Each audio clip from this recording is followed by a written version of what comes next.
In this video, we're painting a hulking monster for the Dark Legion.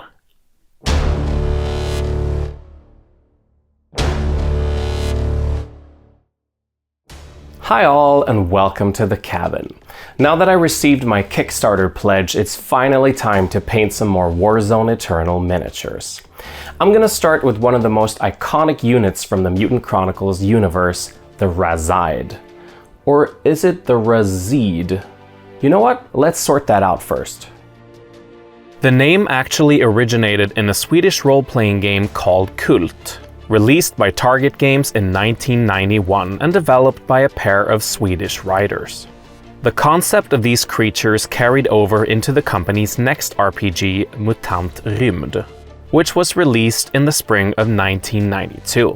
As you can see by the cover, this was the predecessor to Mutant Chronicles, and this game was also written by a team of Swedish people. Here's the paragraph describing the creatures, and in Swedish we pronounce it Razide. Mutant Chronicles was then released for an international market in 1993, and once again it was constructed by a team of Swedish writers. So I would argue that Razide is a correct way to pronounce the word, even though Razide makes more sense considering the English spelling. Either way, let's get started on the new model for Warzone Eternal. This is one of the minis that I got from the Kickstarter and is produced by Trenchworks in Siocast. As such, I needed to cut away a few vents and sprue gates first with my clippers, and then used a modeling knife with a fresh blade to remove any excess material. The same goes for mold lines and flash, and you can also use fine grit sanding sponges to smooth down the areas. I always wash my Siocast miniatures with some soapy water. While the casting process doesn't require a greasy mold release agent like traditional resin, talcum powder is used for the molds, and you don't want that left on your minis. And as a final touch, I added some milliput diluted in isopropyl alcohol on the areas I had worked on. Check out this quick hobby tip video for more information on that. The Razide comes with 3 different weapon options, and as I want to be able to play with all of these, I used a power drill and superglued some magnets to the arms. If you're interested in buying Warzone Eternal models yourself, the link to Trenchworks is in the description and pinned comment below. They now sell these in their brand new snap tray format, which is basically 3D printed models that are shipped still attached to a bottom tray with thin supports. I'm really looking forward to getting my hands on these new variants, as they look very detailed and a lot easier to clean and prep compared to the Siocast.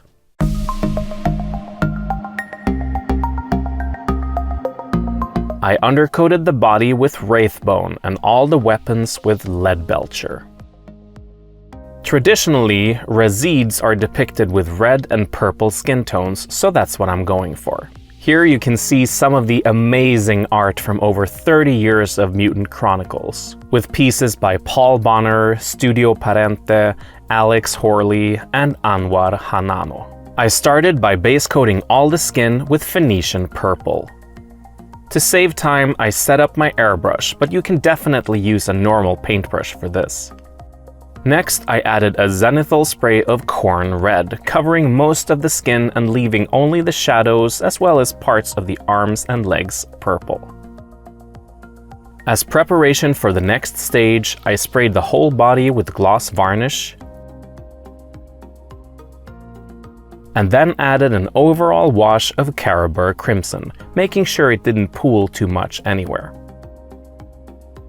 To bring down the shine, I airbrushed on a 1-to-1 mix of matte and satin varnish. For the purple skin, I first layered on some Phoenician purple again, as the shade had stained the surface a little bit. This was followed by a layer of Xerius purple, and then a 1-to-1 mix of Xerius purple and Genestealer purple. Being a bit more selective, I highlighted the skin with pure Genestealer purple and added a final highlight of Cacophony purple. The red skin was painted in a similar way, starting with a layer of corn red. I chose Wazdaka red for the next layer,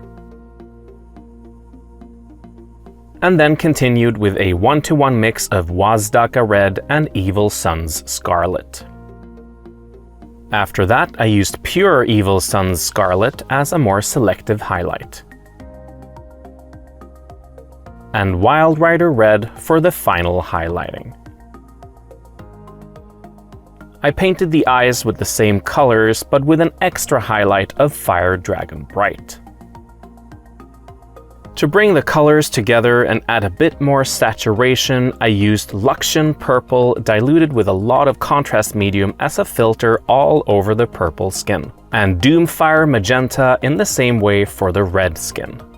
With the skin done, I moved on to the weapons and applied Nuln Oil over the silver undercoat. This was followed by a dry brush of Iron Hand Steel to bring back some definition.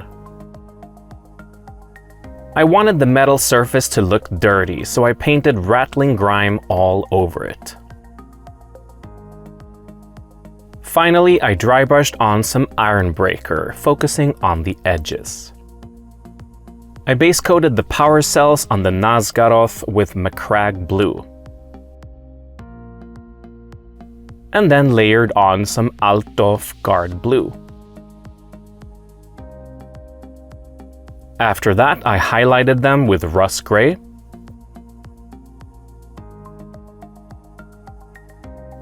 and painted some small dots of blue horror on the edges.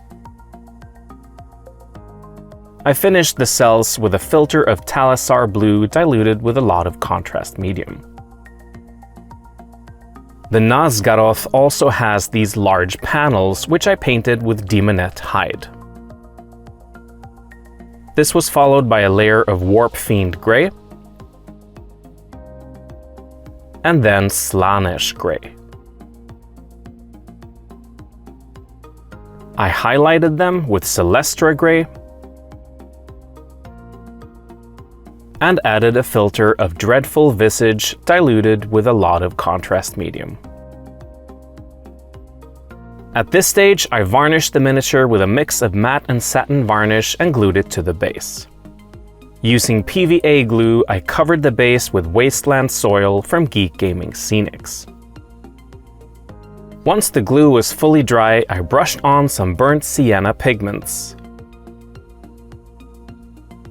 and used super glue to add a few Wasteland tufts from Army Painter.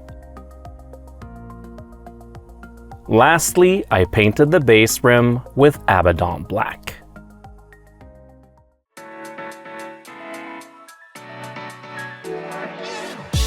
And with that, my Razide was finished. I'm so happy to be painting more Warzone Eternal minis, and especially units from the Dark Legion, which is my favorite faction. I can't wait to use this on the battlefield and see how the different weapons work against the megacorporations and the Brotherhood. If you're curious about the size of this Razide, here it is next to an Imperial Trencher. As you can see, it really towers over human-sized models. For fun, here it is next to the classic 1994 Kev Adams sculpt, which also looks tiny. It's about the same size as the 1997 sculpt, with some differences in proportions. And while the Protoss version from 2013 is slightly taller, the new version is so much beefier and matches the artwork better in my opinion. I'm really excited to paint more Dark Legion minis, but that will have to wait for another video. Anyway, thank you so much for watching. Please consider giving the video a like and subscribing to the channel so you don't miss out on future content. We'll see you next time. Good luck with your miniatures.